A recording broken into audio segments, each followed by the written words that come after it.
Hello, everyone, and welcome to today's live webinar, Hype, Myths, and Reality of Agentic AI, brought to you by TSIA and sponsored by SupportLogic. My name is Vanessa Lucero, and I'll be your moderator for today. I would now like to introduce our presenters. Thomas Law, Executive Director and Executive Vice President for TSIA, and Krishna Raj Raja, Founder and CEO of SupportLogic. As with all of our TSIA webinars, we do have a lot of exciting content to cover in the next 45 minutes, so let's jump right in and get started. Thomas, over to you. Perfect. Thank you so much, Vanessa. I'm really excited about this topic today because, if I'm watching a Super Bowl and there's ads about, digital AI agents, then this has really gone mainstream. But you also know that there are questions about what's really there, what's hype, etc. So I think this is really timely.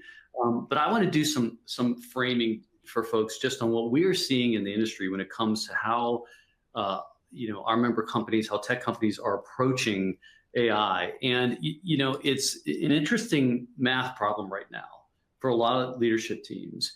And they are starting to really crunch labor costs. You're seeing this. We've seen flattening on hiring. You've seen companies do layoffs where they're trimming the workforce. What do they want to do? If you read those headlines and those stories, they're reducing headcount so they get labor savings so that they can invest that in new AI capabilities. And the vision here is that their overall cost, right, to sell and service their products is going to go down. And how is it going to go down? Was because companies are going to be executing their workflows differently. And so today, this is not hype, this is a reality. There's 4 ways you can get work done. You can do it what I'll call the old-fashioned way, which is have your employees, your knowledge workers work with traditional enterprise software, putting data in, getting reports out, et cetera. That's fine. Now you have a lot of workflows where knowledge workers are being augmented by AI, typically, Gen AI, a lot of great use cases there. Now there's way more hype around digital agents. Maybe we can just get AI to work with the customer, directly. We don't have to have the employee involved. And then last but not least, there's no doubt that AI is going to be used to do some really sophisticated automation, do things in the background, right? Resolve problems that where nobody has to get involved. And so sort of visually you can think about how these workflows are going to unfold, and the nature of our companies is there's just no doubt it's going to change. And so right now I'm working on a paper about these profiles and workflow migration. And the top there, think about it, your typical workplace, the employees involved. You go to a company that's more AI augmented. That means that you probably can get the same amount of work done with less people. And then ultimately, if you really are leveraging more of the digital agents, the digital automation, you can even get more work done with less people. And so there are going to be different profiles of companies out there, right? And AI Light is going to be a company that still is doing the majority of their workflows with knowledge workers and enterprise software. A company I'm calling AI Automated is going to have a way more nuanced, mix here of how they actually get their workflows done. And they are going to be leveraging automation and agents more heavily. Not all companies obviously can go to the hard right here, right? Just because of the nature of your business. But I think it'll be interesting, and I encourage our listeners to start thinking about this of like, where are we on that spectrum, and how do I know where I am? These are the markers that we would benchmark around, right? How much money are you spending on technology versus labor? What percentage of your total workflows are being influenced by AI? What percentage of your business decisions are really data and model driven? Revenue forecasting, risk propensity, adoption, scoring for your customers. And also, I believe as companies move from left to right, we're going to have this rationalization of business processes. Companies aren't going to say, well, I've got, all these processes in sales and they're so different than all the processes in customer success, and they're so different than the stuff in support. You're going to see a lot of these processes blur together as AI becomes involved. So I think it is really interesting times. I think that there is a lot of pressure on management teams to start to really get the benefits from AI. And so I think it's super important to understand what's real, right? What's what. And so that's, again, why I'm glad we're having this webinar today. And I'm super excited to welcome in Krishna, who I've been spending more time with here over the past couple of weeks, and founder and CEO of SupportLogic. He has a new book out, which I think is also exciting. So without further ado, Krishna, let's bring you into this conversation about what's really going on with agentic AI. Thanks for having me, Thomas. This is an area of passion for us. We've been doing AI for last 8 years. So we have seen the technology evolution over the years. So I have a lot to say about it. So I can't wait to get into it. But before we go deep into the topic, I want to say a couple of things about the book and why I wrote the book. So the genesis idea for the book is that even though AI is mainstream news, like you pointed out, that it's been in Super Bowl commercials and whatnot, a lot of technology companies have been adopting AI for years. And we have customers who are using AI for 6 years, 7 years. And they have been deriving value, real life value for over the years. So the book actually talks about how these companies are leveraging it, whether it's companies like Snowflake or companies like Adobe, companies like Google, and what is their AI strategy looks like? What are the adoption challenges for AI? So we have data points from lots of companies, real world data points from companies in the adoption of AI.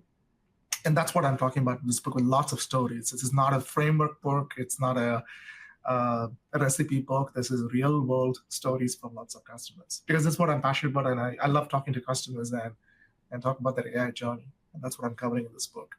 But I want to set the stage here before we go deep into it. And I think you kind of framed it as well. Clearly, we've entered the intelligence era. If you remember, in the 1990s, we were all very, very fascinated by the SQL technology. That was a cutting edge technology. And a lot of companies were built around the SQL databases, the Siebels of the world, the Oracles of the world. And that was cutting technology because first time we had the ability to process large amounts of data with high efficiency. We can query them, we can do lots of very interesting stuff with the data. Previously, it was not possible, right? Then we entered the SaaS era, where we said, hey, let's put the SQL databases in the cloud, and let's serve those applications via the web, right? So we saw that moment. We're still in the SaaS era. The last 10 years, we've gone into Web 2.0. It's a combination of SaaS and mobile phones and whatnot, right? And lots of iconic companies have been built along this different era. Clearly, right now, we are in an intelligence era. This fundamentally changes a lot of stuff. I mean, this is the first time in the industry we have the ability to process unstructured data. Unstructured data has come to the forefront. In the SQL era, unstructured data is kind of like a blob, right? Everything has to be rows and columns, and everything has to be highly, highly structured. Now we can extract intelligence from conversations. And the conversation can be streaming. It could happen everywhere. And we can extract insights from it. So this is a fundamental paradigm shift. Recently, I attended a conference in Middle East, and they were talking about this phrasing that I really, really liked it. And the phrasing is the following. For a long time, we have to learn the language of the machines to communicate with machines. This is the first time the machines are learning the human language. And machines can communicate to us in natural language, right? That's a powerful, powerful paradigm shift. It has tremendous implications for customer support industry. So a lot of hype around large language models. I know you talked about that.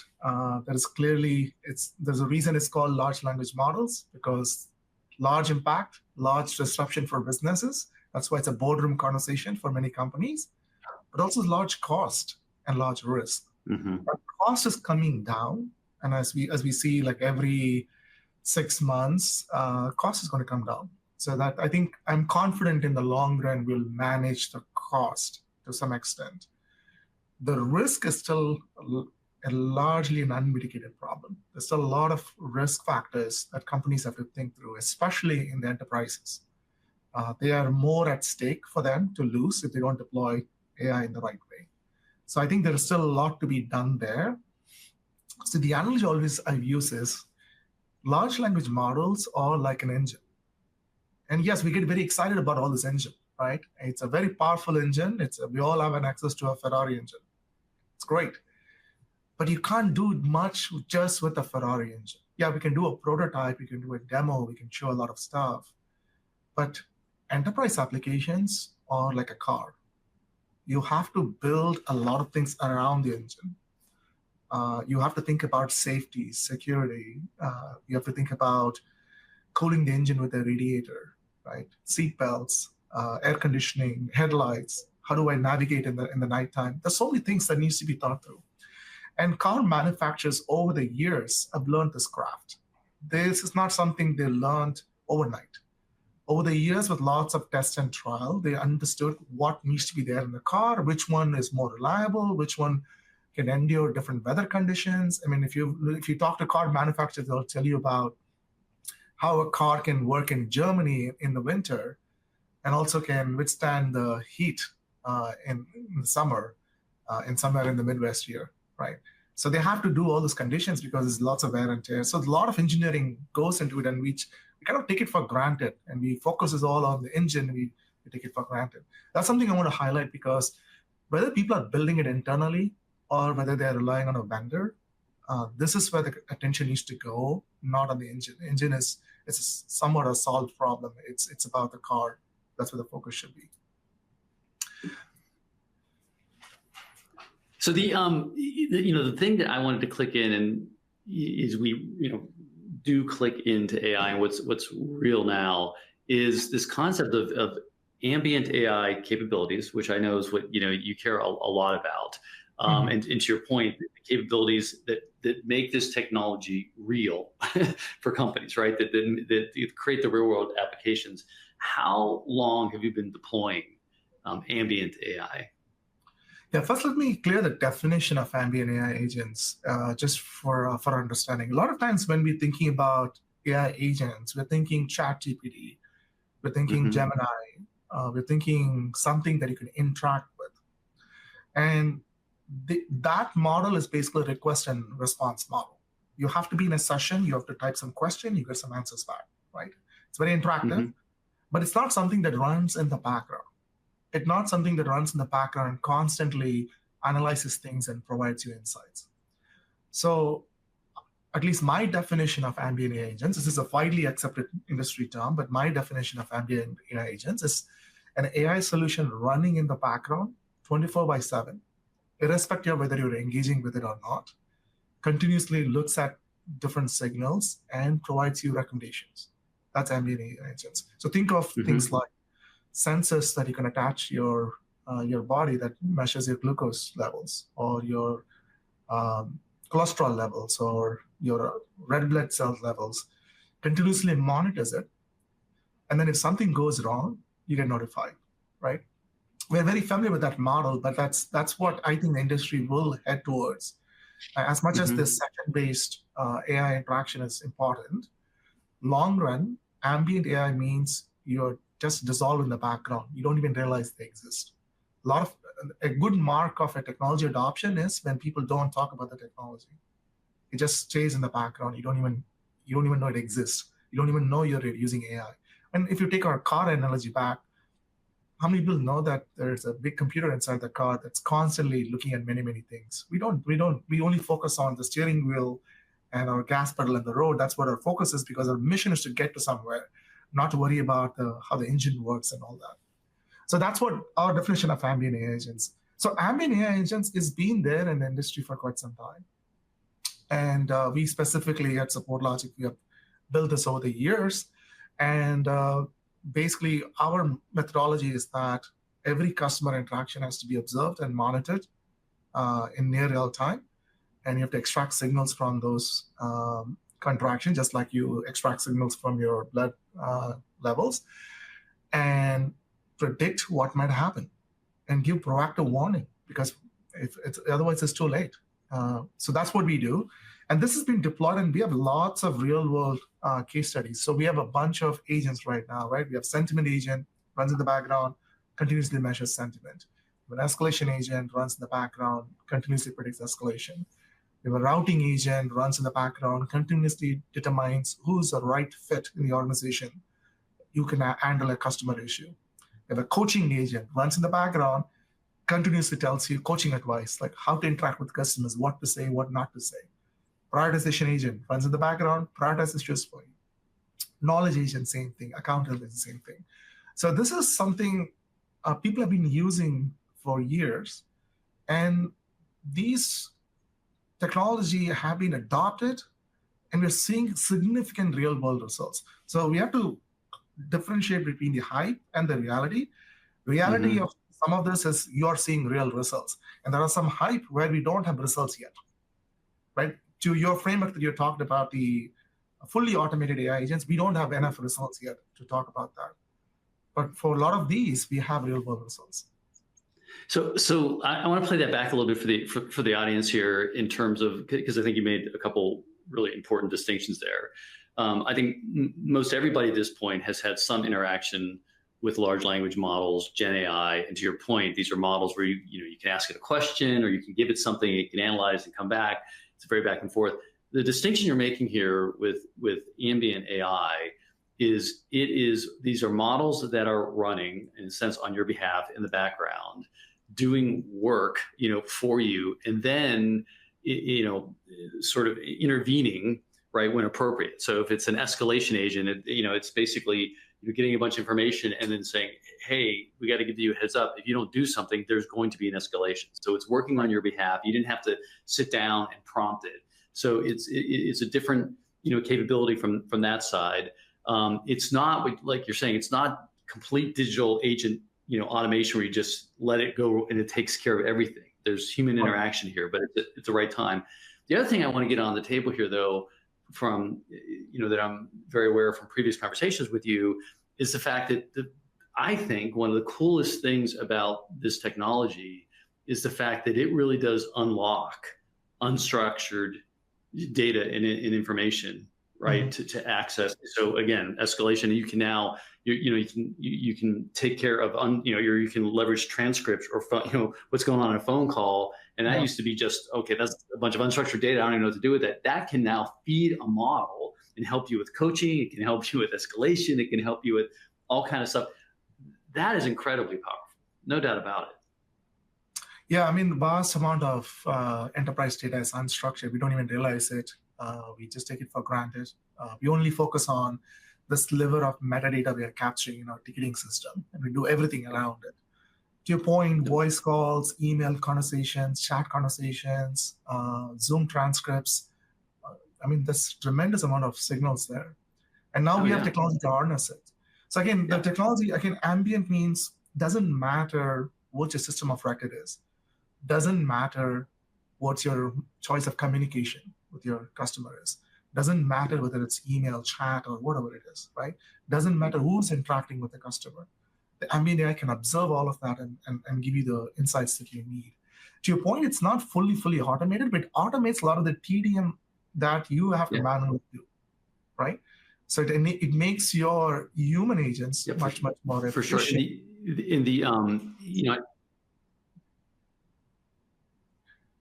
It makes the human agents efficient. And also this can plug into your digital agents too. So tomorrow, if you're deploying a digital agent, you want to understand the sentiment of your digital agent. What is the customer's frustration? Are they more frustrated with a digital agent or a human agent, right? You need to know the digital agent can be a little bit more hyper-personalized if it predicts the customer is going to escalate an issue. The digital agent can be a little bit more hyper-personalized if it can predict that this account health is at risk, right? So this ambient agent will work in conjunction with a human agent as well as a digital agent.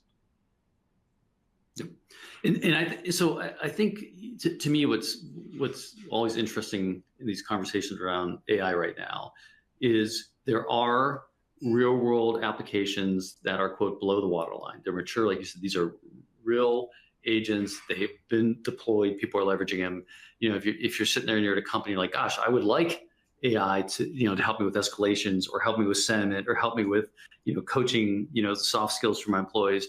But from your perspective, where do companies trip up, right? When they start to really, get serious about this and they're like, I do want to start to explore these kind of capabilities. Where do they get their AI deployments wrong? So I think a lot of times what happens is application of the wrong technology to the right problem, and also underestimating the data complexity. And this is where the vendors have to step in and do that. So let me walk you through some of the stuff, right? Enterprise support is complex. Context is everything, right? So context loss happens when you have data fragmented in different systems of record, different channels, different contact points, because you could have interacting with one particular person in the company who was really, really happy with your product, and then 9 other people in the company are unhappy. And so you're not getting the full picture, right? So you have to, and then or you may have different product lines. People are happy with the one product line, unhappy with the other product lines. So you have to stitch the picture across different product lines. So that context building is super important. Signals extraction is also very challenging in the business communication, because in business communication, there's lots of nuances. People tend to be a little bit more polite and subtle sometimes, and sometimes they could be very vocal about their emotions. But also there is a signal loss buried in technical conversations. You end up using technical jargons combined with human language. So I call it like mixing machine language with natural language. You can copy paste error messages and log messages in your interaction, and that can trip up some of your signal extraction. And then, of course, data is, as I was saying before, in true enterprises, you have to think about security, redaction requirements, HIPAA compliance, GDPR compliance, PCI compliance, so on and so forth. So there's a lot of work needs to be done to make sure that the technology can really, really shine, right? So this is what we tend to be focused on as a company right from the inception, because we exclusively work with enterprises.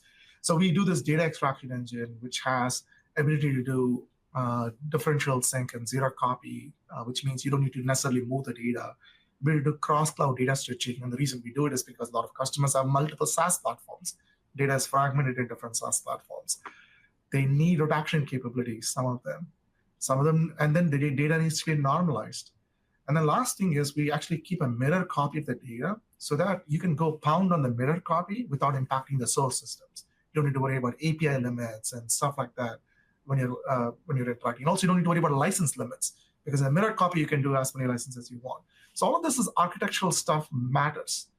And again, this is going back to the car analogy. If you just have the engine and you're not thought through all of this, the engine's performance will not really show up in the final outcome, right? But signal extraction, again, this is an example of the noisy things of signals. And when we say signals, we're not just talking about positive signals or negative signals, right? We're talking about flavors of signals: confusion, frustration, impatience.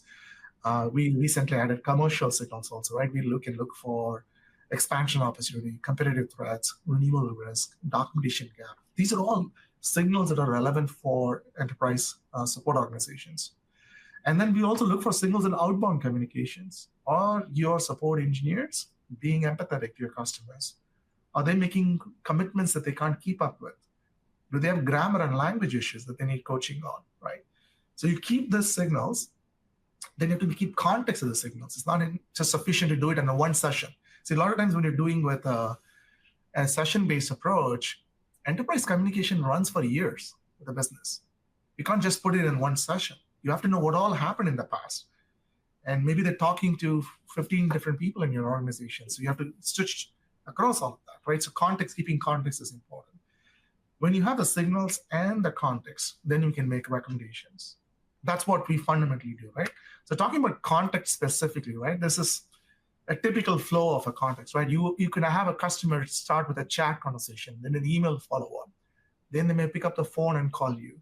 Then internally, you may huddle and do a troubleshooting session, right? Then you open a ticket internally, and then you open an engineering bug, and that is a different system of record. Or you may open a ticket in your IT system because your server is down and you need to reboot the server. So you're dealing with fragmented systems of record, different people, and this is all in the context of one support ticket. And then you multiply this with every other support ticket that customers open in the due course of a time. This is the context stitching that needs to happen. And this is so crucial. I mean, you cannot just use AI in a very transactional basis. It has to be very context driven, right? So this is all fundamental things, challenges that companies need to think through when they're building a solution or when they're buying a solution.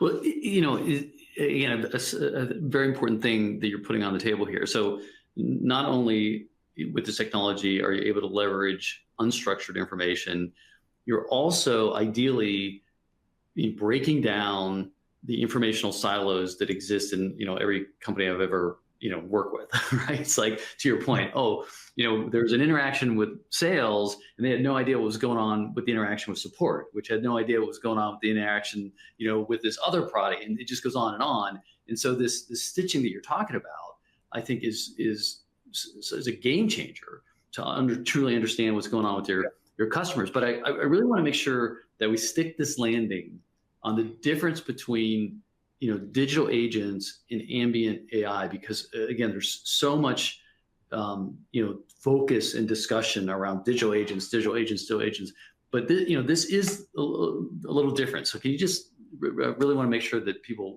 understand that difference? Yeah, I think the context, I mean, so there's a running context. The context has to be built over time. Sometimes for enterprise support, we're talking about years of data, right?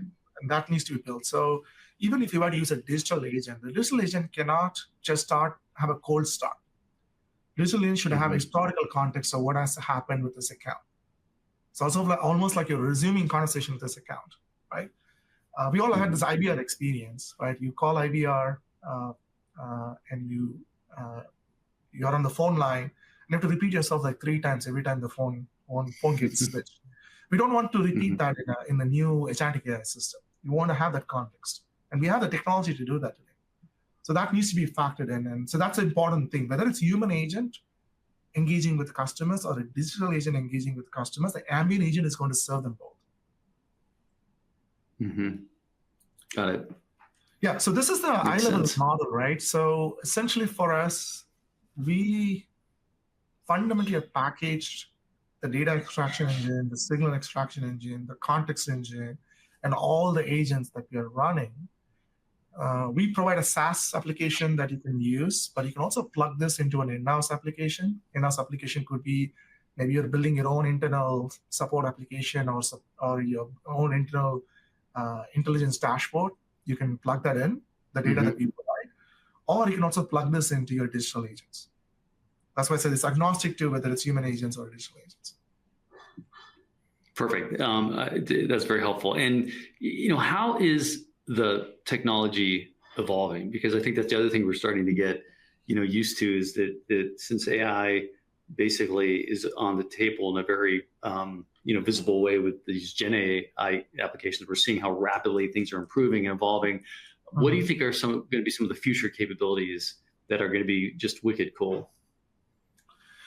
So, and this is what I think we have to, the promise of the technology versus the reality, right? Promise for us is long-term.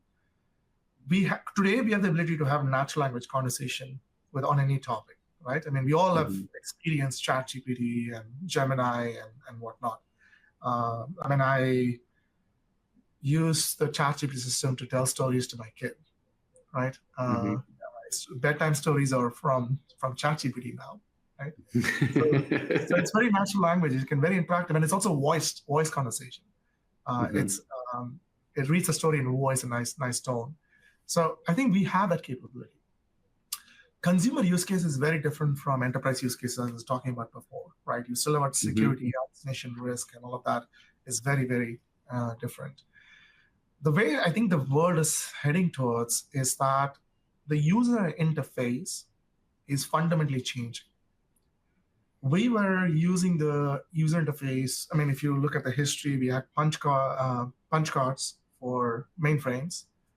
Then we had command line interface, then we have Unix systems. And then we had graphical user interface applications in Windows and whatnot.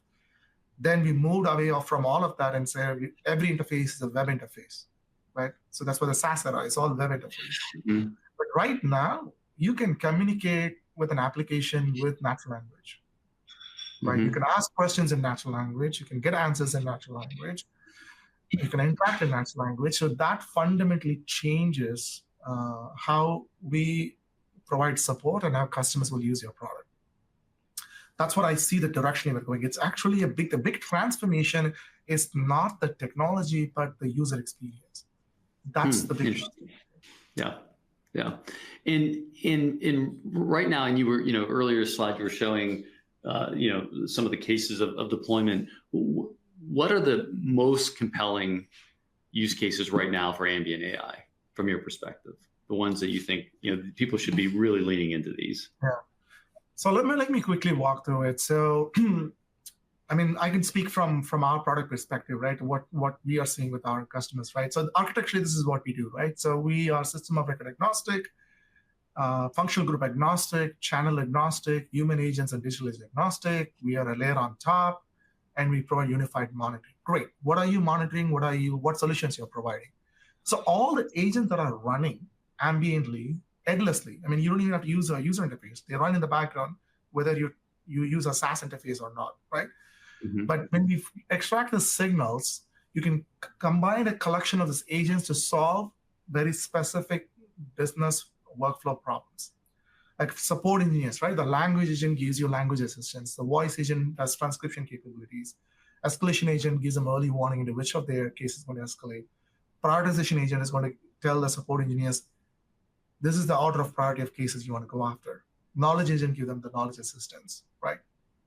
Support leaders were going to look at it differently. Hey, I want to make sure the cases are getting assigned to the right person. So the routing agent will give insights for that.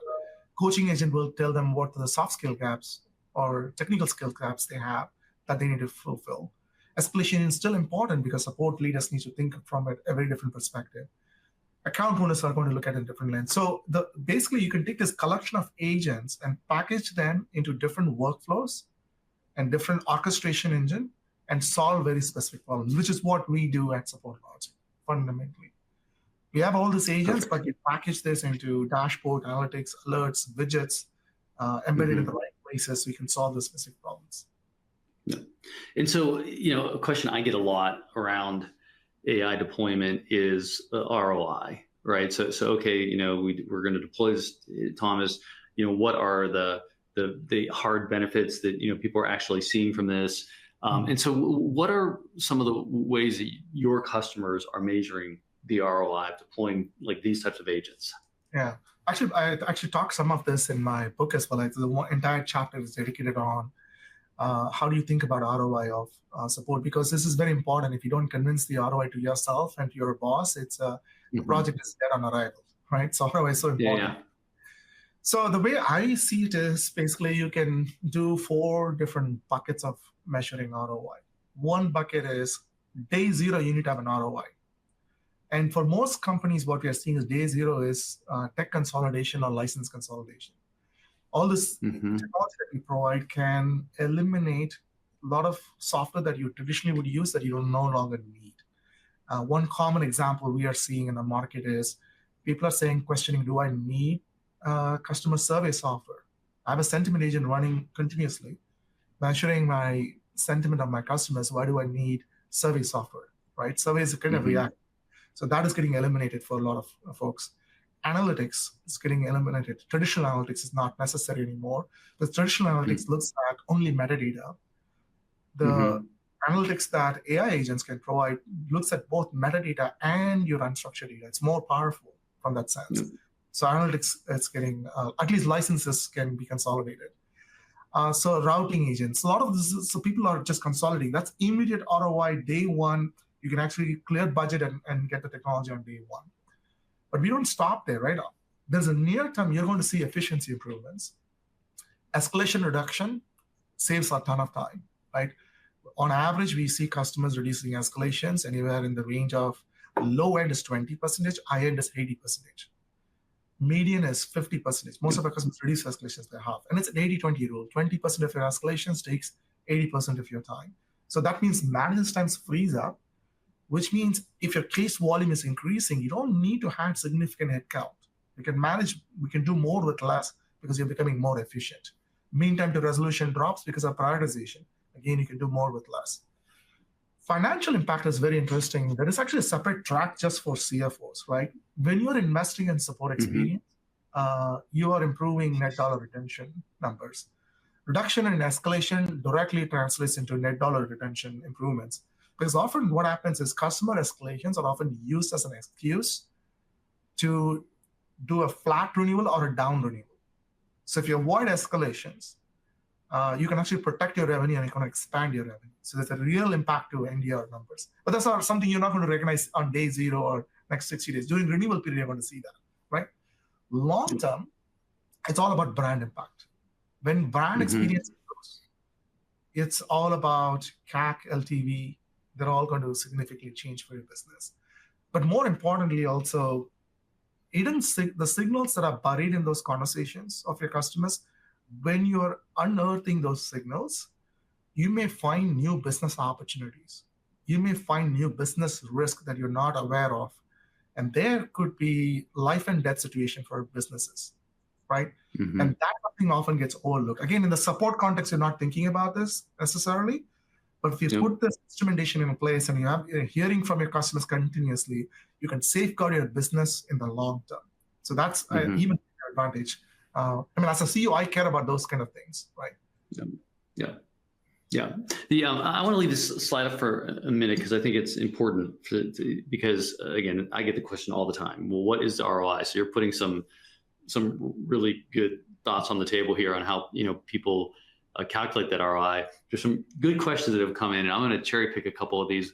One of them is technical in the sense, and I'll be curious, your thoughts on it. And again, this is something I hear all the time when it comes to AI, and that is the concern of hallucination, right? And so the question is, how do you manage data illusions or wrong data, coming into your system? So again, you're aggregating a lot of information, a lot of it unstructured. Talk just a little bit about how that works, within the modeling. I think the fundamental technology everybody uses to reduce hallucination is RAG. I mean, you might probably have heard RAG in different places. We have our own technology called precision RAG. So RAG is not a magical technology. It doesn't completely eliminate hallucination. It helps you to reduce hallucinations. Precision RAG technology that we have is specifically built for complex questions with complex data sources. So what I mean by complex data sources is a lot of technical documentation, they look very similar with a very subtle difference. And so getting the right answers, precise answers is very challenging. If you're in the pure customer service industry and asking questions like billing, cancellation policy, all that stuff, those are simple answers. That is something you can fetch with a standard RAG. Precision RAG shines when your question is about, I have this network troubleshooting issue for this particular model. And that's documented somewhere in your instruction manual, somewhere in your Jira ticket. And it's a very complex data set, technical language, and that's what precision RAG shines. So the hallucination part, that's the key thing. And so that's something we have the technology. We have incredible results with that. So that's how generally the industry is tackling it, but we specifically have RAG. Perfect. Another question here, because you've put this on the table on the impact here about consolidating redundant technology. And someone is curious is what is this technology and ambient AI have on the need for more purpose-built software platforms like a customer success management platform? Are you seeing any impact there where people are saying, again, I can rationalize and I don't need all these different platforms? What's your experience so far? So again, it's not a blanket recommendation for everyone. For many customers, majority of the signals are there in the support interactions, and the support interaction data, whether it's through voice, chat, Zoom transcripts, and email cases, that's sufficient to understand your account health. You don't need anything more than that, right? So for those companies, maybe customer success platform is an overkill. So we see that a lot of our customers. So that could be considered as a redundant technology for some. The other redundant technology for a lot of companies is skunkwares. I mean, every company has a lot of build process internally, right? And this is eating up people's resources and time. And often when you bring the technology, they say, you know what, we're not going to stop investing in all of that. We're going to consolidate in this. Yeah. Why reinvent the wheel, right? So that also can save a lot of ROI immediate ROI for you. Yep. The another question has come in here around pricing models. I'm going to rephrase it a little bit because I'm curious, and you and I have not talked about this, but we have talked about the fact that pricing for enterprise software is definitely changing. And historically, user-based pricing was the model, the predominant model, and now people are realizing, or providers are realizing, that may not be the winning model, and they're looking at things like either consumption-based. I just signed up for a new AI service to help do some visualizations, and it's all it's basically credits, right? So every time you do a visualization, consumption, X amount of credits. You could have value or outcome-based pricing, right? If the customer achieves certain ROIs, how do you guys approach pricing with your technology? So we do a usage-based pricing. We also license-based pricing as an hybrid model. And our end vision is to do outcome-based pricing, right? I know TSIA talks about this all the time. That's our vision. Yeah. The challenge a lot of customers have is attribution, especially in a noisy environment, right? Like, let's say we reduce escalations. They want to make sure that it's because of SupportLogic we reduce escalation before they pay us based on the reduction in escalation. We're heading there, but right now it's usage-based. So usage-based for us is the volume of data that we are processing, whether it's the number of cases, number of interactions, number of voice transcripts, chat transcripts, all of that, right? And then the license base is for things like if I'm coaching a support engineer, how many engineers are benefiting from the coaching module? If I'm giving insights to account managers on the account health, how many account managers are benefiting from it? So that's kind of the hybrid model that we have, volume-based and license-based. But I generally agree with you. In industry trend right now is more and more companies are moving to usage-based, and AI is going to accelerate usage-based pricing adoption. Yeah, for sure. We're doing some research on just where people are at with pricing right now. Hal Stanley on my team. But what I think is, just to go down this rabbit trail a little bit, what I think is interesting there is, again, the reason people are moving off of usage is that's usually based on head count, and again, companies are flatlining or maybe declining their head count, and so that's not a growth model anymore. So even so license-based based on head count, but not usage-based. Yes, yeah, you're right. I'm sorry, license is the traditional models, but then so they go, let's go to usage, and the thing with usage that people will realize and customers will realize is they'll say, okay, yeah, I'm using it, and maybe the meter's running. Does that mean I'm getting the business value from it? Right? There's right. Sometimes that's disconnected, right? And so as a vendor, if you're going to go with usage-based pricing, you have to do what you're showing here on the slides. You have to connect the dots to still some real ROI, some real value. And ultimately, if you want to price that way, I think that's going to be the winning game.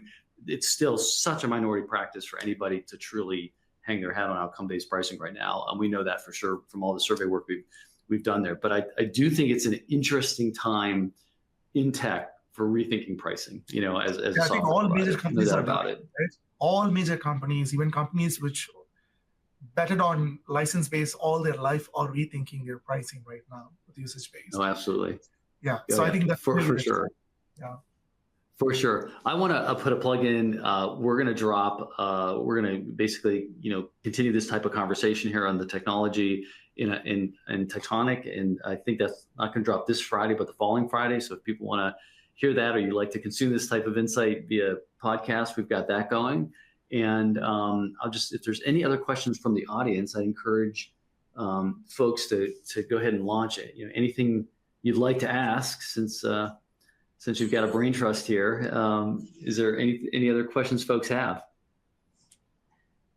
Doesn't look like there's anything else here coming in, Thomas. So, and it's actually perfect timing. So thank you both for landing on the nose there. And I just would actually like to remind everybody that there will be an exit survey at the end. And if you could provide your feedback on the content and your experience by filling out that brief survey, we would greatly appreciate it. And also know that a link to the recorded version of today's webinar will be sent out shortly. Thanks again to Thomas and Krishna for delivering an outstanding session. And thank you to everyone for taking the time out of your busy schedules to join us for Hype, Myths, and Reality of Agentic AI, brought to you by TSIA and sponsored by SupportLogic. We look forward to seeing you at our next webinar. Take care, everyone.